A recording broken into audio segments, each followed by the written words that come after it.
या गाने जा रही हूँ शादी का। शादी होती है जब पाव पूजा जाता है तब गाया जाता है, यही गाना गाया जाता है। का गाना है, सयान लोग यही गाते हैं जब लोग पाव पूजने लगते हैं मंडप के नीचे। कमेंट में ज़रूर बताइए अच्छा लगे तो। गंगा का पानी है पाँव पखारी है, पाँव पखारी है, माथे चढ़ाई है, माथे चढ़ाई।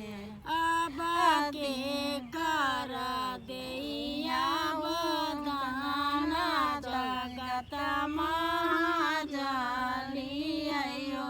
अब के कर दैया वदान जगत महाजनी आयो। अठ जी नदी ठठेरा जी नदी, ठठेरा जी नदी। अब दी है तो कपिला कालोर जगत महाजाली आयो। अब दी है तो कपिला कालोर जगत महाजाली आयो। गंगा का पानी है पाँव पखारे है, पाँव पखारे। माथे चढ़ाई है, माथे चढ़ाई है। अब के कर गिए दान जगत महाजाली आयो। अब के कर दे दान जगत महाजाली आयो।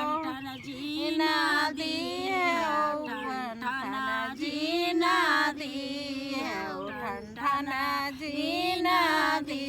अब दी तो फूलवै तर दी तो जगत महाजाली आयो। अब दी तो फूल पीती तर जगत महाजाली आयो।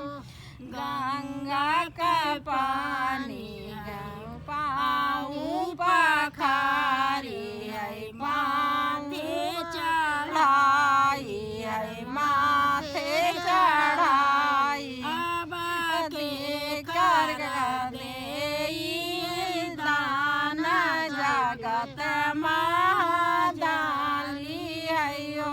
अब के कर दे दान जगत महाजाली आयो। अब कसा जी नदी पीतल जी नदी, पीतल जी नदी। अब दी है तो सोनवा नहीं दान जगत महाजाली आयो। अब दी है तो सोनवा नहीं दान जगत महाजाली आयो। गंगा का पानी है